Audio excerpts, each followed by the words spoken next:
Yeah, welcome back to the firehouse. Some more firehouse reasoning. Tonight is the 100th episode of the firehouse. So tonight I'm going to be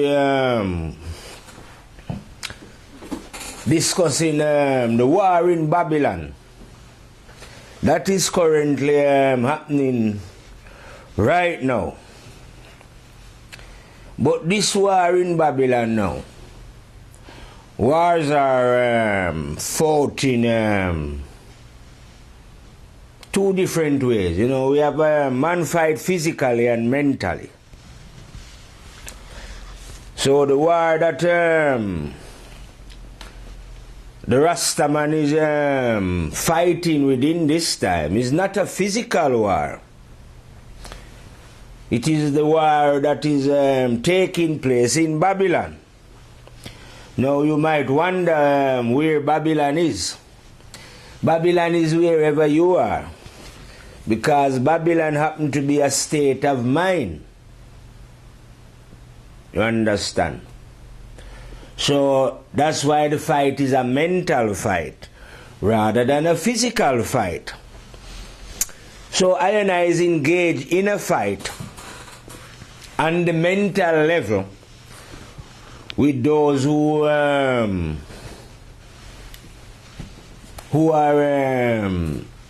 under the influence of Babylon. Now, you are under the influence of Babylon, like I say, and all the previous reasoning. If you are controlled by religion, politics, hatred, lust, greed, jealousy, you know, all those kind of negative behavior is what bring one to the state of Babylon. Now in this time, there is a fight against such negative ways. And it's the time now when you are either going to be for Babylon or against Babylon. You are either with us or against us. The same scenario. Now in this mental fight, you know that when people are fighting on the battlefield, it's a war. It's no time for cuddling up and loving and smiling and giggling, you know, those kind of things.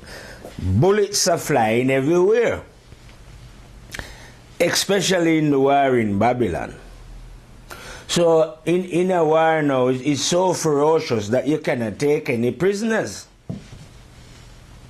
People have to be shot. You know what I mean? Like I say, those who are contaminated with disease, you have to shoot them. You cannot let them anywhere near. You know what I mean? Otherwise, you are going to be sucked into the Babylonian way of seeing things, as I would say. So, one have to be a firm soldier on the battlefield. You have to be able to identify who your enemy is. And trust me, in the war in Babylon, your enemy might even be your mother. So you'll have to shut her. Just mentally, you know. I don't want any human being who has not yet developed their intelligence taking words literally. When we say we shoot people in Babylon, I will run the sword through them, we just simply mean that doesn't matter what, we are going to tell them the truth. Understand? Whether it's our grandmother, grandfather, whoever it is. And we are not going to follow their way simply because we are, what do they call it, blood related then, your blood relation. This is a time when maybe you have to kill off a few of your relatives. No doubt you have to as well. Ain't no way you are going to, unless the whole family wake up, which is unlikely. So So if they don't wake up, that means you have to kill some of them, innit? Brutally. You know what I mean? So only the bravest of the bravest can be fighting in this war. No time for cowards. You know what I mean? Because when you wield in the sword of truth and it's time for people to die, they must die. Even if you have to kill your own. You know what I mean? Better to kill them first, I say.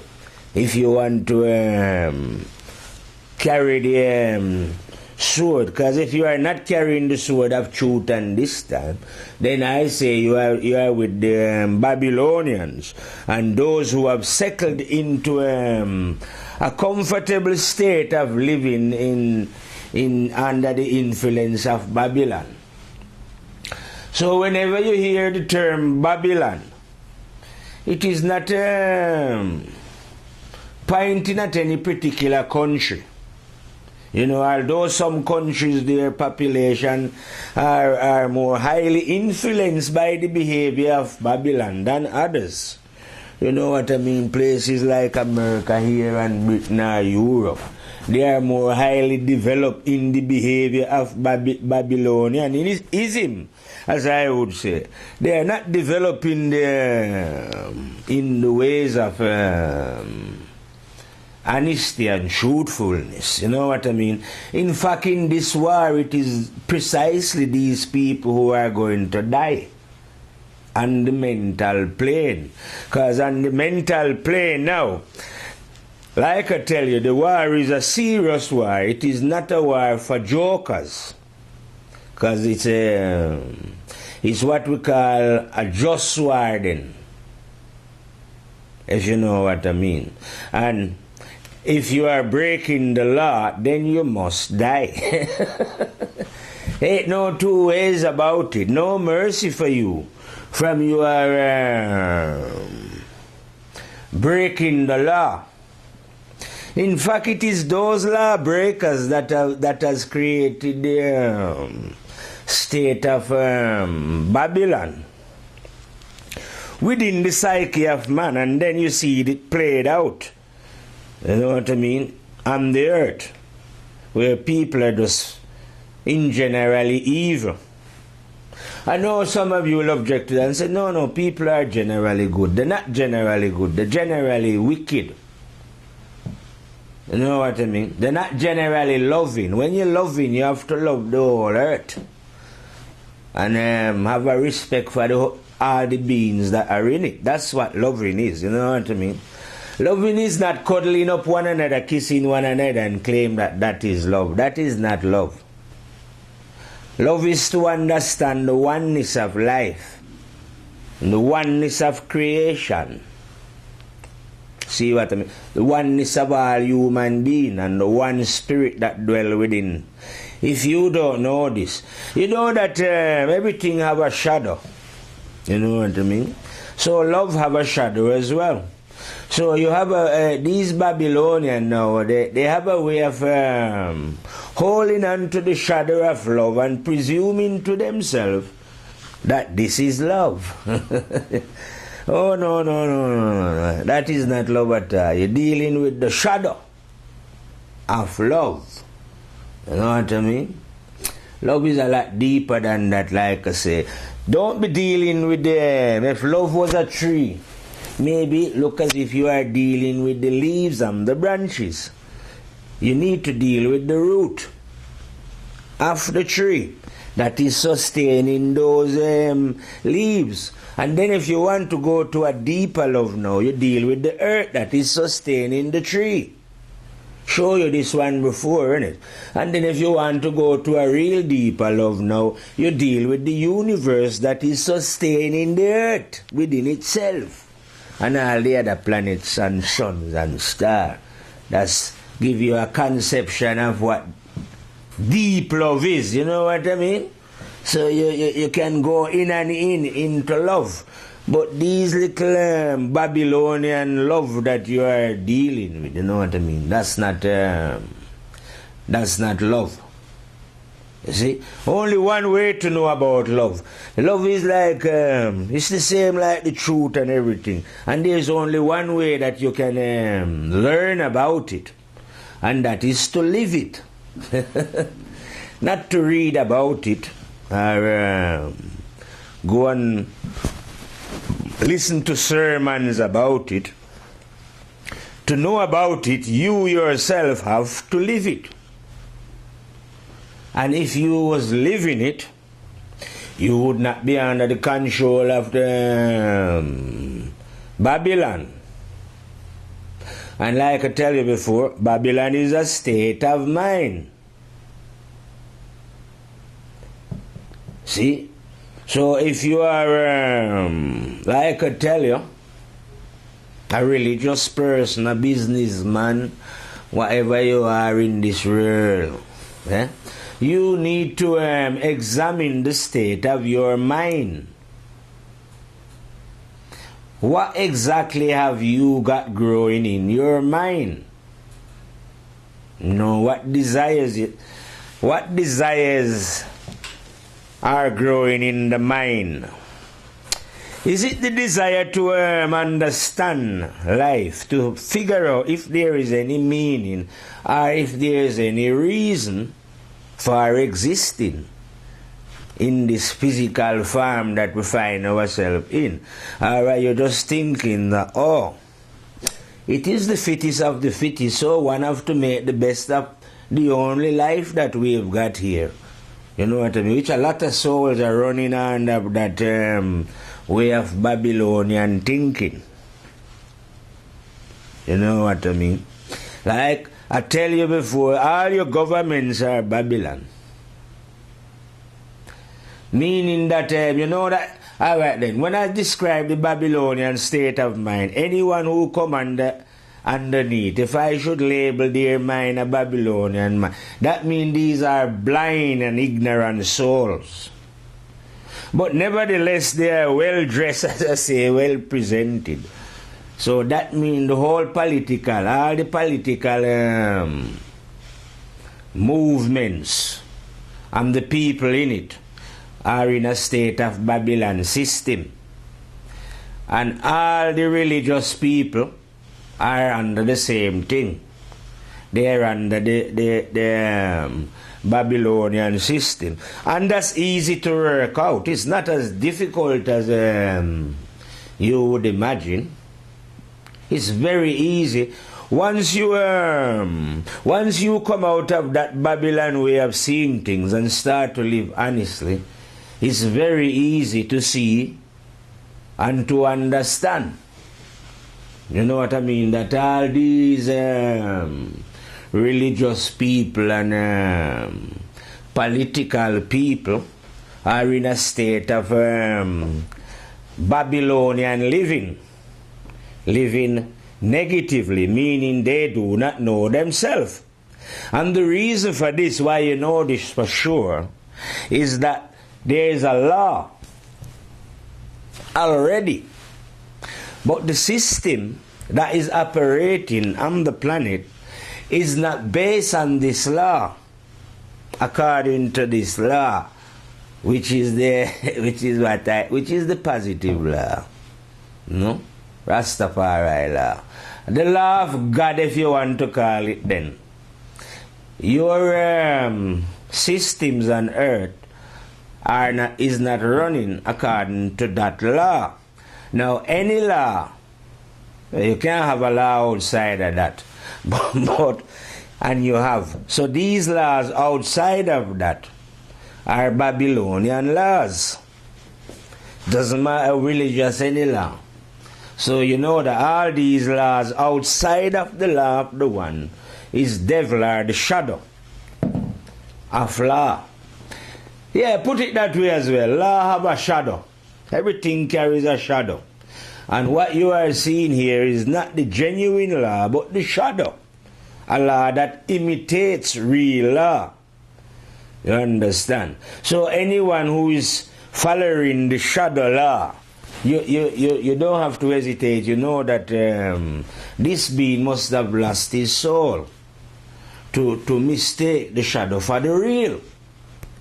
But that is precisely what is happening here on this planet, because the majority of beings have settled into this what I call Babylonian way of living.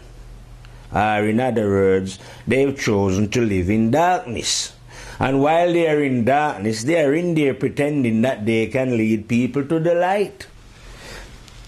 If you are in darkness yourself without a light, ain't no way you can lead anyone out of darkness.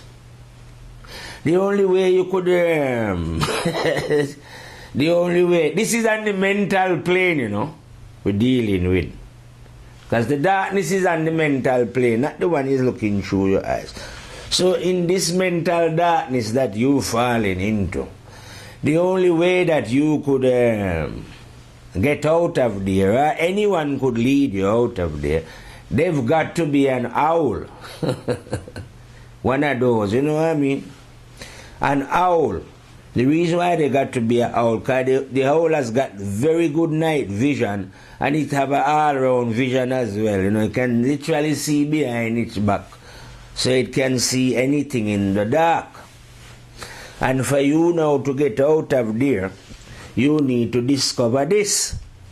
They call it the vision of the owl. Yeah, that's what the ancestors used when they was in the darkness. You know what I mean? There's a lot of things you can use to get out of the darkness and to see within the dark as well. You can acquire the owl vision. See? And then when you have this old vision now, you can see within the dark. But if you want to acquire the old vision, like I say, you have to live. Because everything is down. Livity is what is going to open all the unseen doors. And this may let you discover the owl that I'm telling you. You don't go looking for no owl. Yeah? And don't worry about what is within thyself. Yeah? All you have to do is to live in your community or your surrounding. Yeah? Live with an honesty. A genuine honesty, you know. And a love for the truth. Desire to find out what is right and correct. All you have to do is to be sincere in that desire and in your living. Don't matter what anyone do, and you will see what happens. Eh?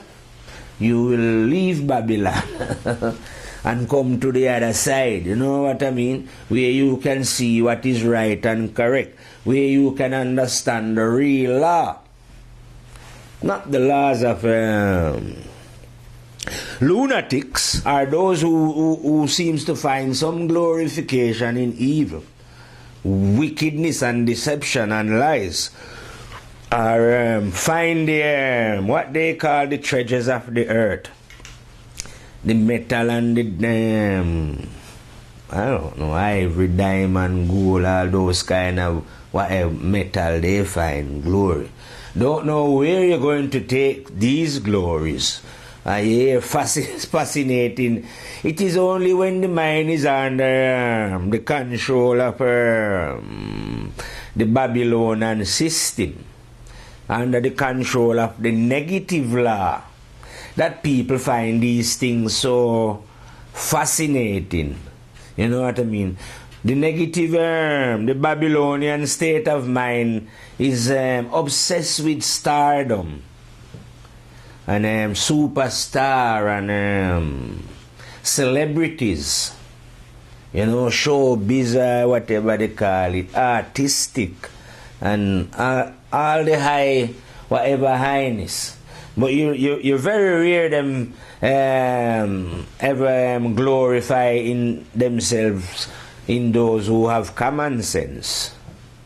And you hear what it's called, common sense. Every man have it. But you find that when you're in Babylon, no one want to recognize common sense. To them, common sense is not as glamorous. You know what I mean? They want the higher sense then. And want to be, they always have ambition in Babylon. an ambition to leave the mark on history, an ambition to prove that they have achieved when others have spoken about them and write about them. You know what I mean? And that they had the highest qualification from the Babylonian system. You know what I mean? The Babylonian system has tested them and give them a very high mark and has set an agenda for them for the life ambition. You know what I mean? And when they've done this or they've helped to brainwash a lot of other people, the shit steam recognizes them by awarding them whatever piece of metal or give them a sir, and they are forever grateful, them and their family, that they've worked, come on this planet and work, and I would say absolutely, in Britain they would say, learn, work and learn, absolutely fuck all. That's how serious it is. Because you're working at bullshit. You know what I mean? That kind of life is some of the most admired people. And this is just speaking the truth, you know. This is not like, oh, you're jealous and all this of what these people have. You're jealous, everyone going to die in it. So what's the point of being jealous of what somebody's got? I am just saying that those who are at the height of Babylonian, you know what I mean? Those who are the most idiotic. When I say idiotic, those who know the least about themselves, or even care to know. They don't even want to know. Yes, they're what you would call lunatic souls, mad to the foolish. Should be in a mental institution, just like how they put some people in mental institution here, and should be in medicine. These people are sick. Should be in mental hospital, not physical, mental, where we could cure them easy of their delusion. But under this delusion where they live in now, they are the most celebrated. You see what I mean? And they, that's why they say most celebrated. And other idiots are aiming to be like them. To come here and live a life that make absolutely no sense. You know what I mean? Because they think that, oh, because this might say Bill Gates have 50 million. I just seen it and tell you, they say Google, man, their fortune is so much and billion and billion. Those people who are making the most billions are the most idiotic. That's why they spend the time making millions or thinking of ingenious way of doing it. That's what Babylon do to the soul, to turn it into a complete fool.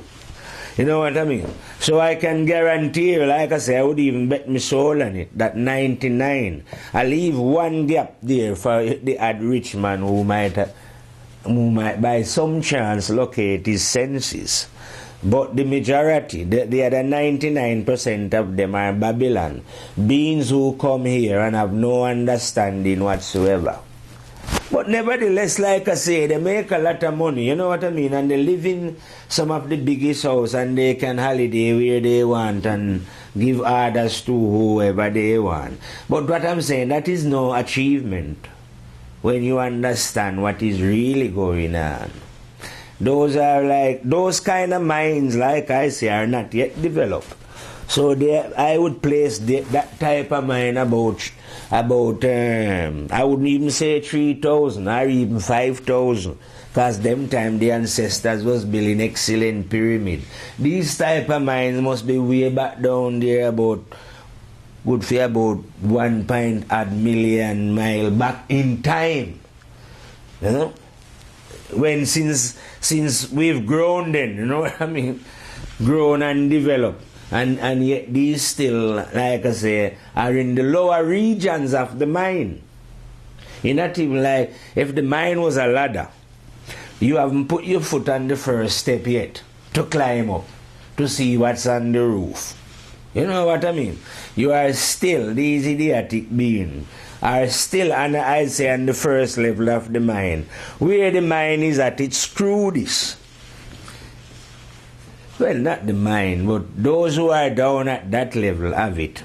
Mine is excellent, you know. But those who are down at that level are at the most crudest. But nevertheless, because crude people can be doctors and what they call philosophy and all the other sciences and singers and game players, you now let this all this entertainment and art and presentation dazzle you and think that you're looking at something good, but looks is deceiving. You see what I mean? It doesn't mean that just because you have a lot of fools who line themselves up or present something and make a nice cake that make them have any sense. No. Because that's what Mr. Jekyll and Mr. Hyde represent. You don't understand. You have a split personality in Babylon. We don't have split personality when we are fighting for what is right and correct and what is truthful and honest. One become one in themselves, not divided. But when you are not honest and truthful, you are divided against yourself. You are Jekyll and Hyde.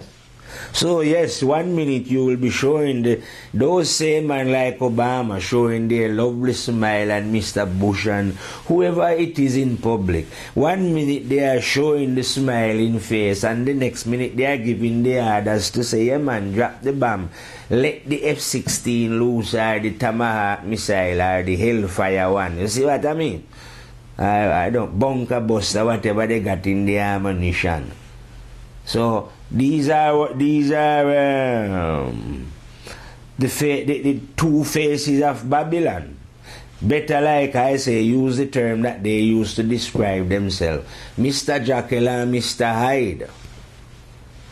So Mr. Jekyll must be the man who show the nasty face, and then Mr. Hyde now does hide himself and come with a presenting face. But that's exactly how Babylonian people are. You see? And that's why it can appear to you as if sometimes they're good. Because yes, they perform good action. With one when they are in Mr. Hyde.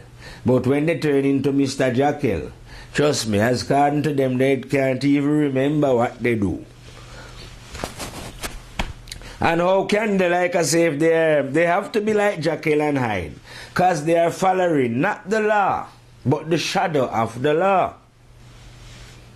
Negative man is not in touch with the law, if you know what I mean.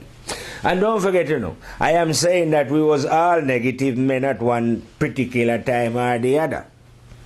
We're not condemning man for being negative, or a woman for that matter. We are saying that you can get out of this negativity. Ways and means. You know what you do. Because negativity is only when we're behaving wrong. When we know in our heart that our actions, whether it's cheating, like I'm saying, on our partner, whether we're lying and telling a lie against somebody else, you know what I mean? Whether in our heart we're thinking bad of a next group of people for no reason, racism, whatever. That's what negativity is within oneself. So I'm saying, if you find yourself doing any one of these actions, no problem, but I'm saying you can reason with your own self. Find out that such an action is wrong and get rid of it. This is the only way to grow. If you don't tackle this problem, it grows, stay in your garden like a weed.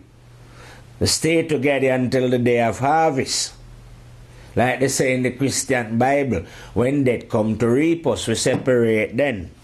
You go and reap all those sentiment that Babylonian people love. You go and enjoy that.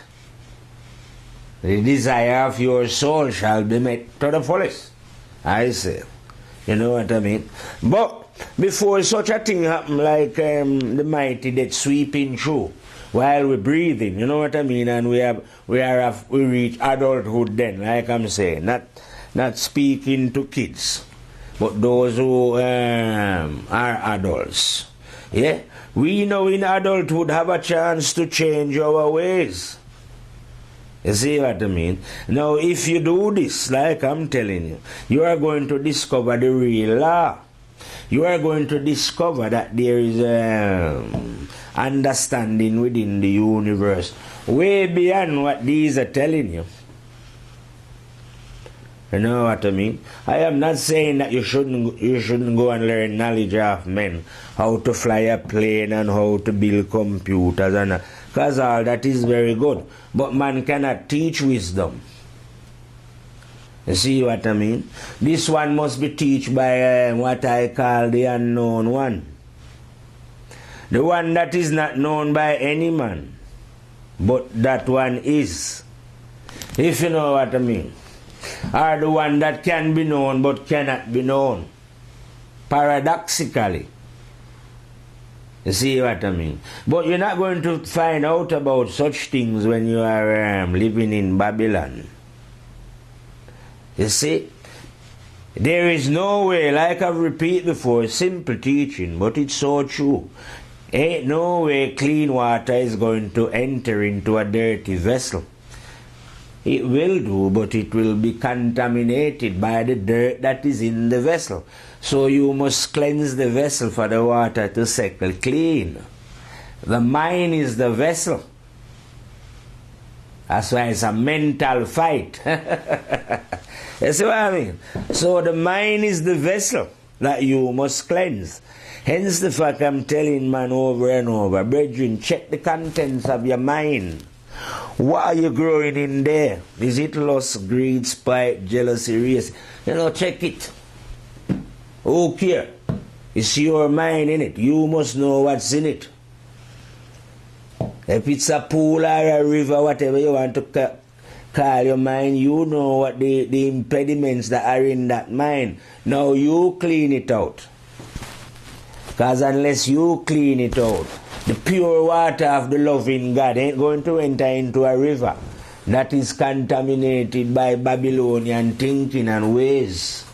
No Babylonian shall receive that water until such time that they have strive or is trying within themselves to remove their imperfection and then start to strive to be a better human being. You see what I mean? If you are striving and trying willfully, honestly, then yes, you will start to receive the waters that is going to cleanse up your polluted river. If you don't like to use rivers and waters, like I say, use a garden. You can use anything in it. It's just metaphor, like we say. So yeah, a garden. Unless you remove the weeds from out of this garden, which is your mind, then it's going to be, like I say, you will have stress and doubt and anxiety. And all these fear and all these kind of things will grow in your garden, isn't it? Why? Simply because you refuse to strive to live honestly. If you was doing that, yeah, maybe you wouldn't have like what you have, but still, you wouldn't have all those kind of fear and anxiety and doubt and stress and all those kind of things. You know, you wouldn't have to be taking all the tablets you're taking, seeing the doctor that you're seeing so regular. It's just more easy. Even if you was going to die tomorrow, so what? You have to die sometime. You know what I mean? But when you are living under the Babylonian system now, the things that you have to do, which is against your natural nature, that is what is causing all the stress and the anxiety. Because in your heart, all you souls that are behaving negatively, you know what you're doing is not right. But maybe the selfishness in you is so powerful that it drive, and or maybe because there is so much of the selfish soul around you. This give you encouragement. So you take encouragement of the fact that there is a lot like you, or that most people is like you. But you shouldn't be doing any such thing. Because as long as you are doing that, you are living in Babylon. And you've joined those who are a part of Babylon. And now you see that Babylon, that's what I mean about Babylon now. Babylon is nowhere, you know. But it's everywhere. You see what I mean? You couldn't say Babylon was a white man or a black man or a brown man. Because then you find all these different group of men behaving negatively, I say, wickedly. You see what I mean? And from a man is behaving negatively, the man is a supporter of Babylon. And I is here to burn down Babylon. Destroy it. That state of mind. You know what I mean? So whoever it is that is holding on to that state of mind in this fire, we burn that out, because we're here to burn down Babylon. You see? Rid that state of mind. Because the state of mind of Babylon, I say, is uncivilized. It is, like I said, I doubt if 1 million years ago, men must have had better understanding than that, man. I don't know when they get this idiotic understand. I still haven't been able to shake it off. And now it's 2013. The only difference they make now, they're dressing up in suit and tie and, you know. But they've expanded. They've expanded evil. Where they are now saying that they can kill people with precision bombs. Precise. You know, their killing has become more sophisticated. You know, so they are going further and further. The more sophisticated their weapon become, the more further and further they go into the darkness. So it don't look as if these souls have any intention of turning back out of their Babylonian ways. Because as long as they keep going in the dark, and when they are going further in the dark, they happen to be living in a big house or, you know, they control or they are the elite. They seems to enjoy this. You know, so it's not a discomfort to them being in Babylon. In fact, a lot of them celebrate being in Babylon. And they look forward, they say, to joining Satan. Because some of them say devil worship. I don't know what they call themselves. But they are looking forward to being punished for the wrongdoing that they do when they live this life. You know, they have ambition as well. You know what I mean? That when they leave here, the wickedness that they do, you know what I mean? Their punishment will be pleasing to them and their friends. If you know what I mean. So, that is the way that the mind, because I say, when you're in Babylon, because I was in Babylon once myself. Every man have to pass through Babylon. And I remember the experience very well. You don't think about what is seriously right and correct and honest and truthful. When you are in... Well, when I was in Babylon, I wasn't thinking about that anyway.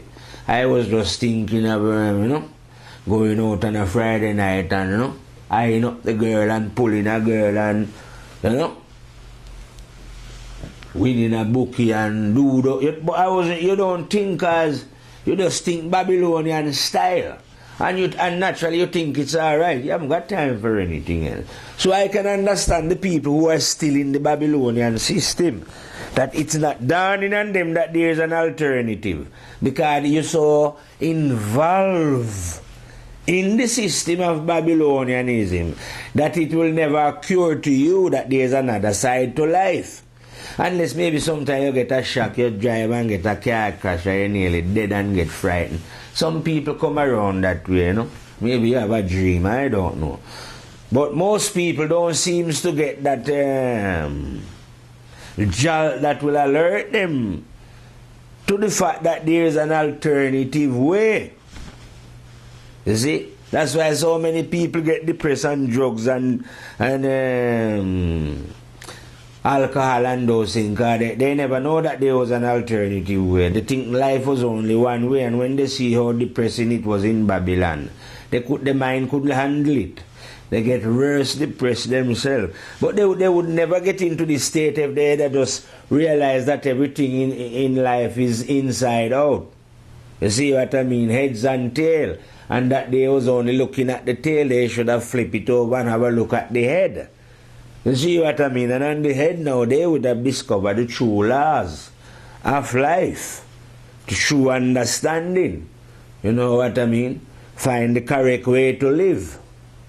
Find out that it is not those who are achieving are the achievers of money and the rulers of the world. The rulers of the world are actually at the front now, but they are in spiritual term, then they are at the back of development. They are the most underdeveloped. The most privileged is always the most backward and underdeveloped. Hence the fact why they are the one who have to develop weapons and all these things to protect their idiocy. They are the one who is afraid of themselves. You know, so hence that's why I say they are the one who employ soldiers and police to protect them while they exploit their brothers. Because that's what the Babylonian mind does. The Babylonian mind is after exploitation, after money. It don't think of the consequences of its action. It doesn't occur to the Babylonian mind that there is consequences to action, whatever action it is in the universe. Ain't no man going to give no order. You know, like how you give an order in the army. That is not registered in the universe. You remember all the orders that you give in your life for whatever reason to take another life. You see what I mean? Because you have to answer for that. It is the law. I don't know why people don't understand the law.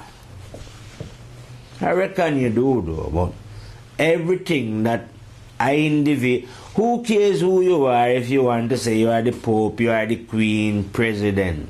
The law is above you, innit? I'm on about the righteous law now, you know. The law is above anyone. And anyone who transgress the law, you have to pay the consequences of your actions. There is only one way of escaping the rule of the law, and that is to discover truthful and honesty and live by that way. Then when you are doing that now, living by that way now, you don't have to get punished for what you did when you was living in Babylon, if you know what I mean. Because those transgressions, we would have understand that you did them because you was in ignorance, if you know what I mean. Because when people are in ignorance, they do things and make decisions which are not correct, if you know what I mean, because they haven't got the light. So once you realize this now and you start to live, which you make a change, that is what we term as forgiveness. But if you don't do this within your living lifetime that has been allotted to you and make no effort to, then you've just come here and live in Babylon, and you must now go and reap what you sow. You see what I mean? Because while you was living, for however long you live, you must have survived by ways and means. So your actions will be taken into account, which you say is already recorded on your black box, your memory, know all your deeds. How you get your car, your house, and all the money that you had. How you in whatever you was doing. You see? We'll find out then if it was done in accordance with the law. That is within you. Not your government law. In accordance with the law of nature, then call it that way. If you don't want to if you don't want to call the unknown God, like in my way, I'm calling the unknown, the terrible and dreadful one, Rastafari himself, the High General. See, it's another name for the unknown. But nevertheless, like I tell you, this name, you know, like in the past when, as an example, they would say, oh, the one is the all. Because there is no name that can adequately describe the one still, you know. So one would say one is the all, one is everywhere, the one is God, or the one is the Spirit, or we.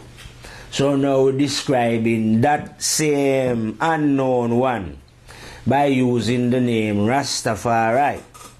The reason for using the name Rastafari is to show the oneness of this unknown one, if you know what I mean. So it's like, I say in this time, it's like digital. The one is revealing himself more clearer then. You see what I mean? Clearer. But no matter how clear the one reveal himself, the one will still remain unknown at the same time as well. You see what I mean? So like when we say we use the name Rastafari, like when you say the all, I don't know if one could explain the oneness of the all by just using the all, but I know that when I use the name Rastafari to describe the one that is, you know, the one that is unknown and unseen, yeah, the name Rastafari have 9 letters.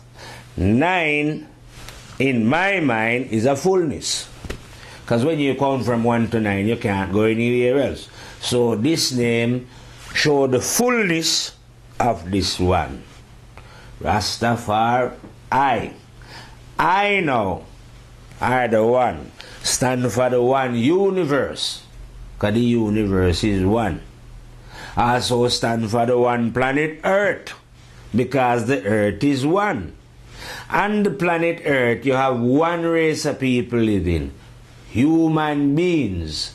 Within those human beings, I am the one spirit that watch them all. Rastafari, terrible and dreadful overlord himself, the High General. See, now this one here is dwelling like a thing, all the human who live now and who live in the past and who will live in the future. You see what I mean? That is the one that we're talking about. The one that can be known and cannot be known by anyone. Nevertheless, like I say, I'm claiming to know that one. Yeah?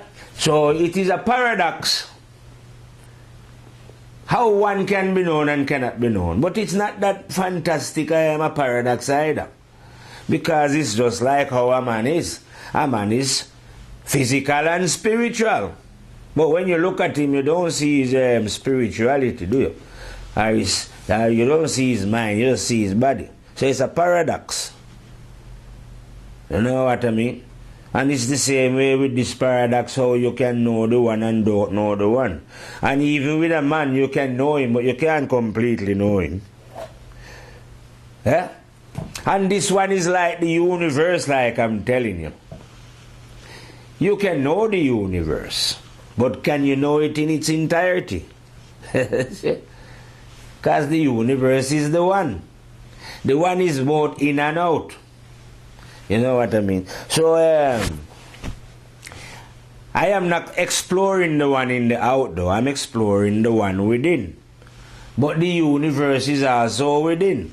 So the same way how you can blast off a satellite or blast off some spaceship going up, say you go to the moon. Yeah, you can travel within it, within yourself. And you don't need any rocket in it, because the mind can travel very far, you know. You only have to direct it.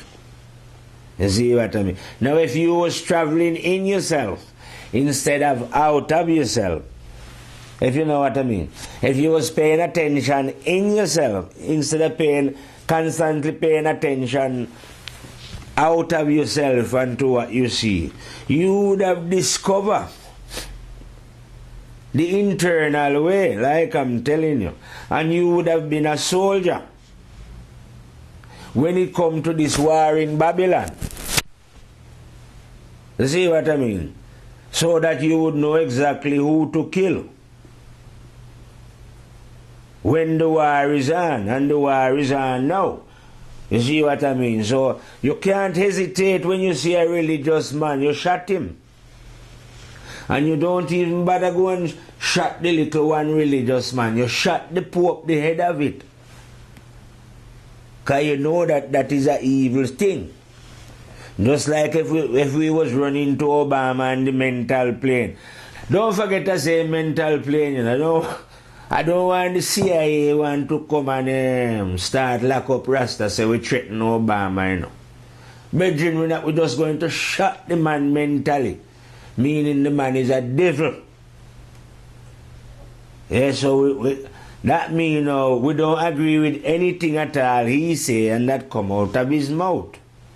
You understand? Because on that plane now, mentally we know that this man is a devil and all devils must be shot. Meaning you ignore them. You know, speak against them. Tell others that they are vile and wicked human beings. Mean like Obama and the Pope and all the elitist people them around the world. All of them. When we meet them on the mental level, we kill those beings. Because they are evil and wicked. You see? But we just kill them with thoughts and words. On the mental plane, they kill people. Physically remove them with their armies and all the guns that they make. These are the rich and powerful.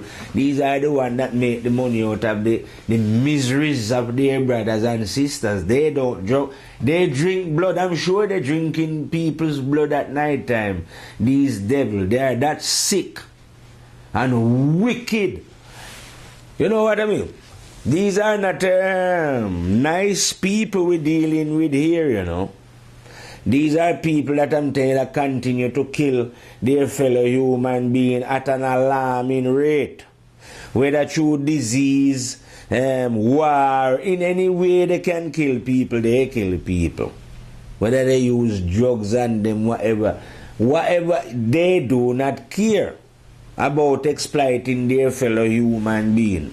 These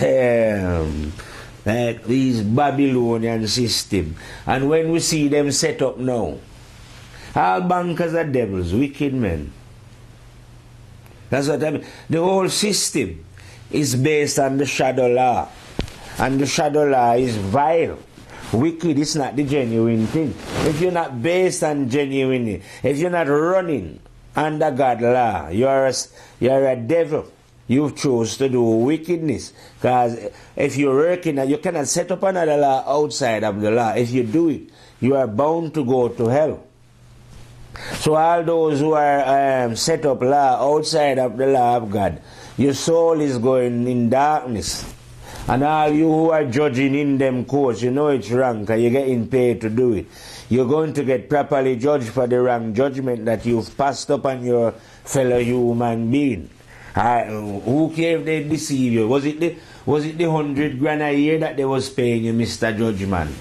Or the 250,000? I don't know. But you should not have been working for that system. You pay. You think you're getting away with nothing. That's what I tell these stupid human beings. You must think because you are some judge, you're smoking. When you're there passing sentence and innocent people are over-sentencing them, whatever you're doing, and then you go and you and your friend, you drink your whiskey and you laugh about how you do this to that. You must think you're going to get away with it. Oh yeah, your paymasters are comforting you now. With what they call a good salary. Eh? And you live in a decent neighborhood. Well, well looked after. Your life is comfortable. Eh? Wickedness have a way of making those who are the most wicked very comfortable. You know what I mean? But like I'm telling you, man, beings like you are going to jump out of the comfort into the uncomfort. Not because anyone is doing you anything, but because of what you did yourself. Like I say, ain't no need for God to punish any human being, because God is love. Why would love want to punish people? Never ever will love punish anybody. That's the law. I is a lawman, I know the law. That's what I say. I am a teacher of the law. Yeah? Now God don't punish any human beings. But there is a law though. You know, that's how the law is. You know what I mean? That one can choose punishment for themselves simply because there is a choice in life, two roads, left or right, positive or negative. Now if you choose negativity and you get negativity, you can't say it's God that did to you, because God never made any choice for you. So if God never make any choice for you, how could God punish you? It must be you who punish yourself by your own actions. You know what I mean? So exempt God and stop blaming God for administering punishment or sending his angels or archangels or sending anybody here. Let's get real. It is the Babylonian mentality that cannot get real, you know. Especially when it falls into the trap of trying to direct people towards God religiously and come up with all these ridiculous stories and all these kind of things about God sending prophet and angel and archangel. What I'm saying now, positive people don't deal with reality. And the reality of life is God is here within his creation. Eh? Now if God is here present within creation, within man, woman, animal, why would God then have to send anyone when you can get in touch with God here? Why don't you inquire why you don't know God? That's what if you was really interested and you was thinking, well, if God is here, I am here, everybody is here, how come I don't know this God? And if when you follow around and if you hear somebody tell you, well, Brethren, the reason why you don't know God, or you're not aware. 1 minute. My God again. The reason why you're not aware of God is because of what you are doing, your actions. That is the only reason, you know. It's not because God is hiding. God is right here. You know what I mean? But those who are in Babylon now, they don't realize that God is right here. That's why they're always telling people about the last prophet and our God angel and how many prophet God sent. And when I'm telling you that if God is here, God cannot send anyone here. God has never sent any prophet. And God cannot send anyone either. Once you are here, you are here. God sent us all here, if you want to put it this way.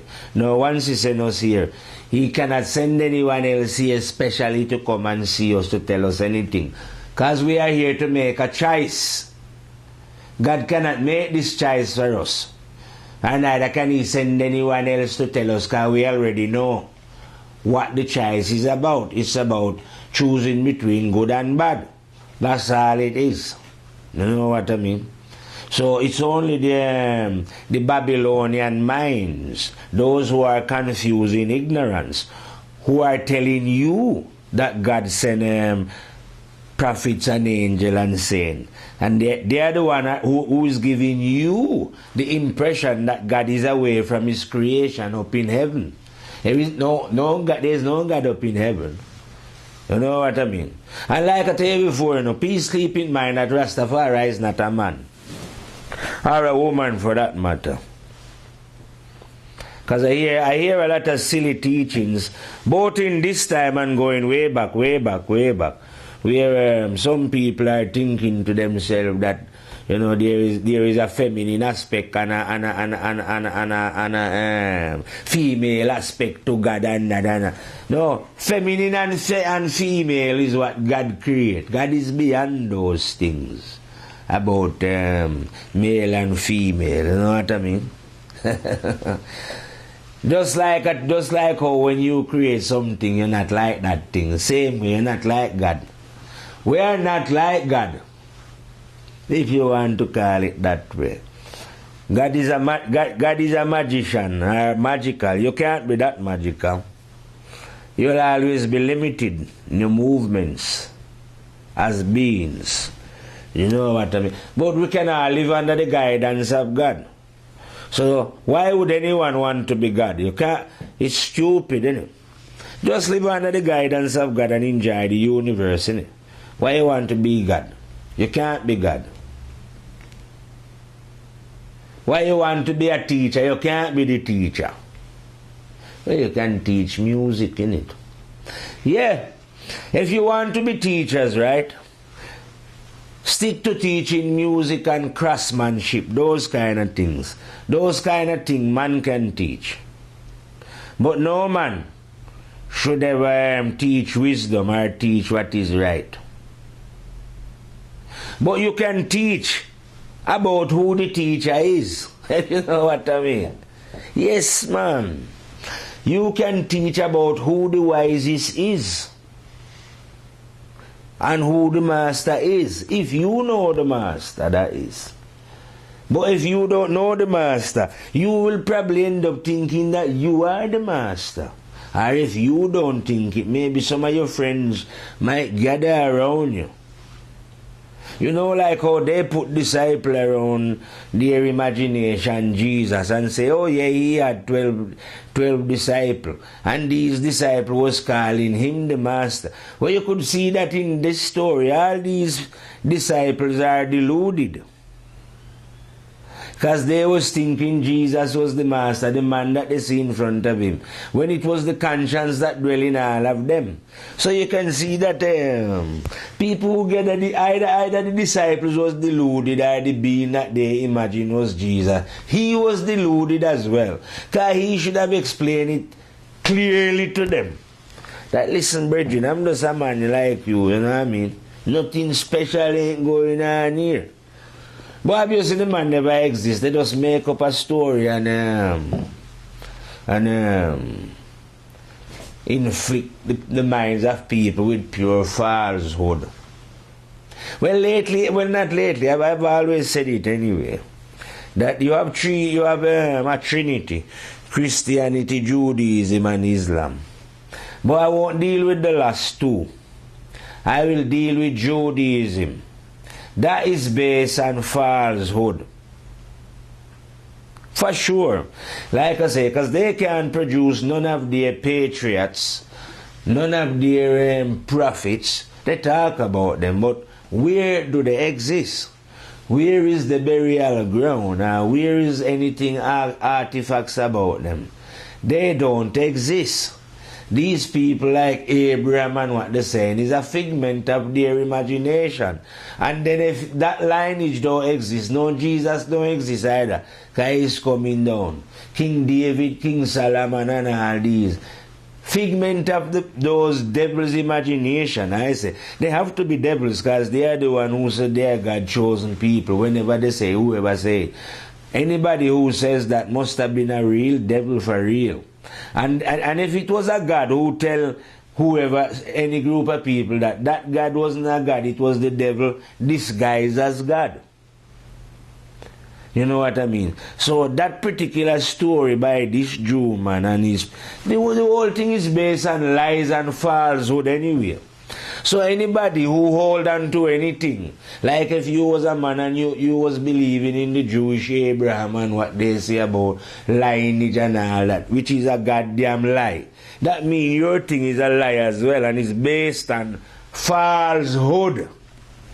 You know what I mean? I bet me soul on it that, like I say, none of these things that this man write about, that is God chosen children, or any one of these prophets or patriots like Abraham never existed at all. It's a fallacy, I say, of those idiotic beings' imagination.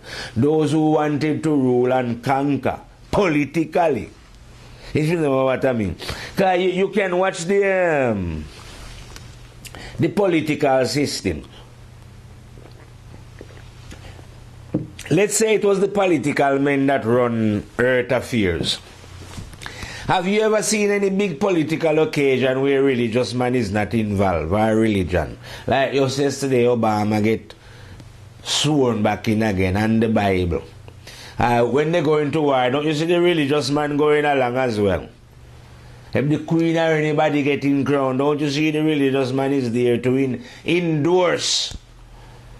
So the religious man endorses the political system and its behavior. It doesn't matter if they're going after war, he'll be there blessing them. And no doubt on the other side now they'll be, if they're fighting against Muslims, the imam might be blessing their man to go to war and praying to God to get. So here you are, God have two, like I was reading yesterday, his two sons are fighting and they are going to God now and asking God for his blessing to kill one another. So stupid they are, you know what I mean? So you can see that these two forces go hand in hand, the political and the religious. Religious man is just there to dumb down your mind so that you accept the will of the political man. When, if anything, you could imagine to yourself then that the job of the religious man is to curtail the behavior or to speak against the behavior of the political man, not to condone it and support it. You see what I mean? But that's exactly what the religious man does, because the political man grant him he doesn't have to pay tax, I don't reckon. Political man probably give him the land that he build his churches and free. Because the two of them is like husband and wife, they're sleeping in the same bed. It's a ploy between these two forces. You know what I mean? To control and dominate the minds of those who they think they should rule over. You know what I mean? But ain't nothing good about them. You know, and it's high time now, like I'm saying. If you look on the continent of Africa, you know, you don't you look for the enemy. The enemy is within. And the enemy is those people who are in the suit and tie and out of the paradigm and who are no longer bushmen, you know what I mean? Those educated by Babilon system. You know? And educated to think in a Babylon way. And has been given the religion of Babylon. All of you who are, like I tell you, convert of Jesus. Literally you say the devil convert you. On Jesus. Jesus cannot save your soul. Fool. Each man save his own soul. What could Jesus do if he come back to earth? All he could do is tell you that. And if he wasn't living good then, if he was say God's son, all he could do is either punish you or correct you. But he couldn't correct you himself. He just have to tell you, you have to clean up yourself. What could he do? Jesus can't do it. But yet you fall for this stupidity. And the worst thing about it, like I said, there's still people here now researching into the life of Jesus. Just show you how stupid people are. Researching into the life of someone who don't live. Never live. And yet you are born here now. Maybe some of these writers are born in the, say the 60s or 50s. And now they are researching into the life of some fictitious being who was supposed to live 2,000 years ago. And he's coming up with stories that, oh yeah, he went to Paris and yeah, we found out that he traveled over to India and he went this place and that. But when you're trying to make money anyway, because fiction sells very well on earth. So, but at least you should be stating that you're writing a fictitious story. Don't write any story about any man called Jesus as if it's true. And every man that come out of them mother is just a normal man. You live and you're dead. You could have been first prophet or third or last or middle. Who care? You wasn't that important to stick around in it. Death never respect you that much. You know? Just because other human beings claim that you was this and that. What difference does it make? Death never respected that. As far as death was concerned, you could have been God himself, yeah? When you come out of your mother and come here, you're dying. No respect for you. You are supposed to die. And all these heroes that you are on about, that's exactly what happened to them. They are dead. You see? But you are here now, you are alive, living. Instead of you living your life, right? Looking where you are going, in front of you, you are looking to the side, looking like Jesus, and Parabah say, oh, Jesus, Muhammad, the sutra, this, that, the disciple. You know what I mean? And that, like I'm telling you, this is a state of when your mind is in Babylon. Ain't no way of you climbing up the ladder unless you get out of what I call the basement of the mind. And everyone who is in religion is in the basement of the mind.